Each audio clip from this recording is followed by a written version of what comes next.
Today I'm talking about this concept called finding time. I hear people from time to time use it, and I use it myself. I'll say, well, I need to find some time. So today I'm going to talk a little bit about that.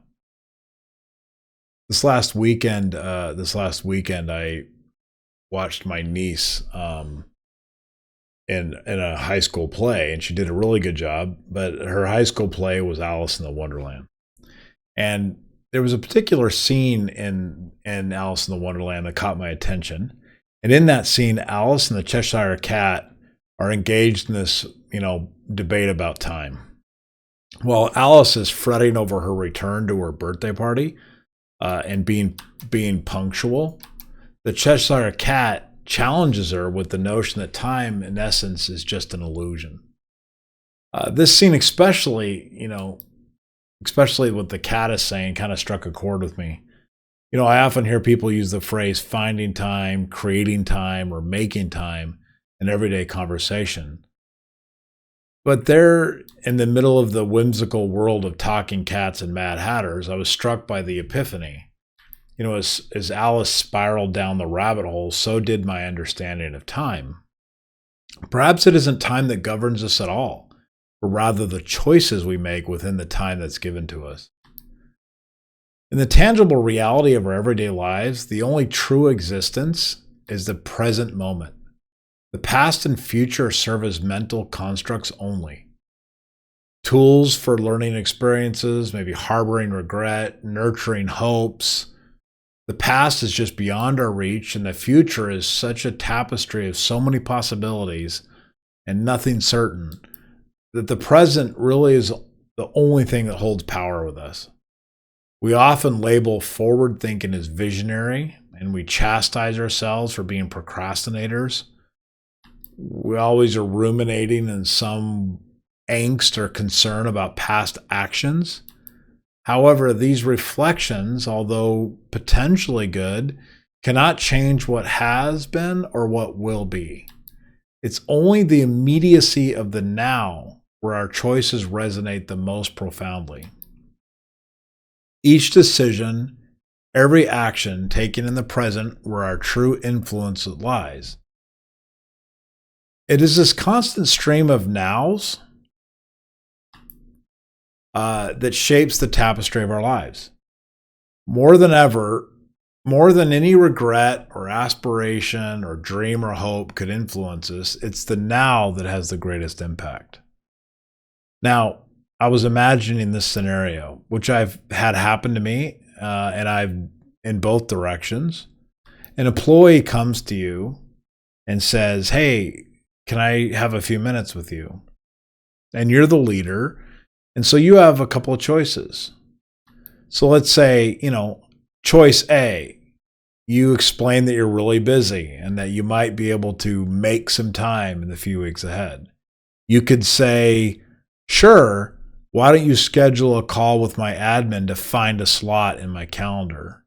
Or C, you could seize the immediate moment and hear them out. Now, what would the impact of those three choices have on the employee? I've been on both sides of this story, and I can tell you how I felt.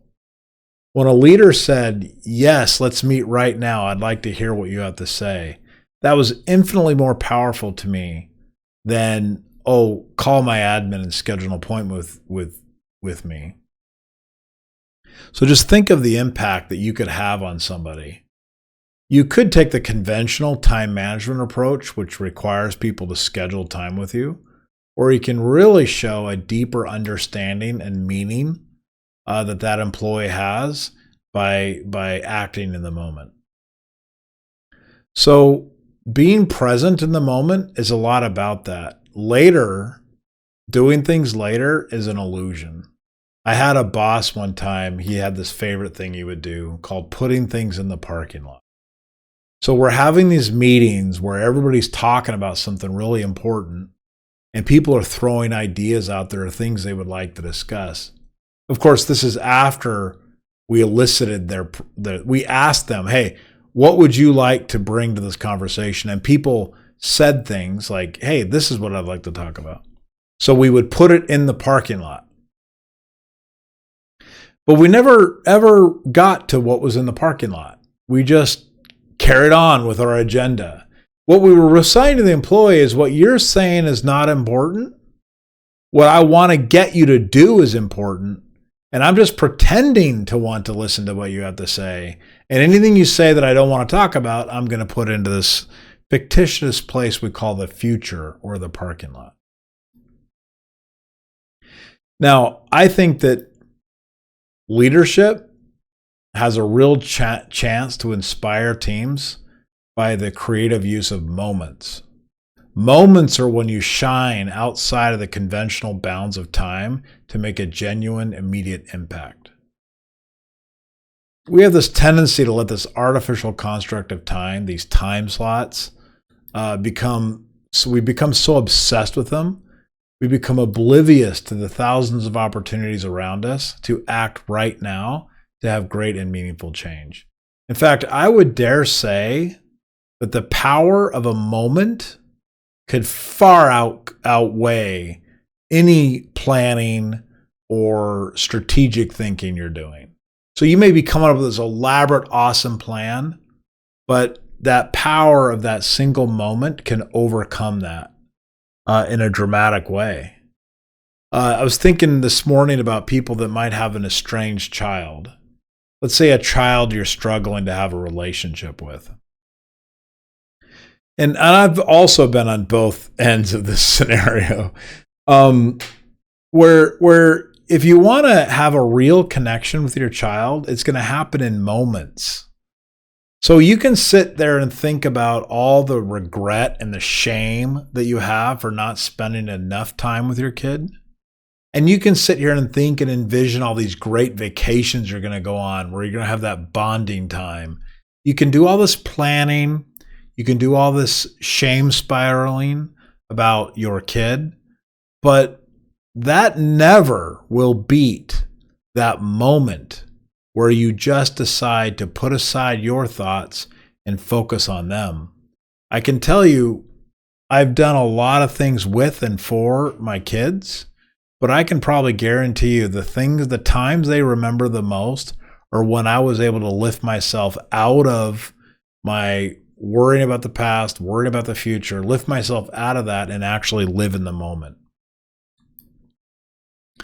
So in conclusion, I just want to say that, time is so fleeting, but we can't create it. We can't make it. Time is really entirely about the choices we make of what to spend it on. So time, therefore, would probably be the human's most precious commodity. So we should definitely lead each day living in the moment, which means taking advantage of every moment we have to do the best thing that we can for ourselves and for our loved ones.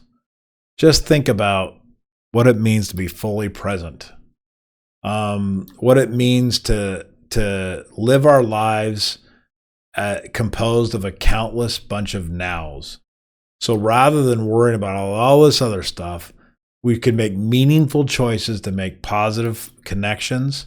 And just like Alice's journey and the wisdom of the Cheshire Cat, time is not just a sequence of hours and minutes, but a canvas for all of our decisions. So I encourage you to embrace each present moment. Let it not be just another tick of a clock, but an opportunity to make small but yet significant differences in your life and the lives of those that you love. Thank you.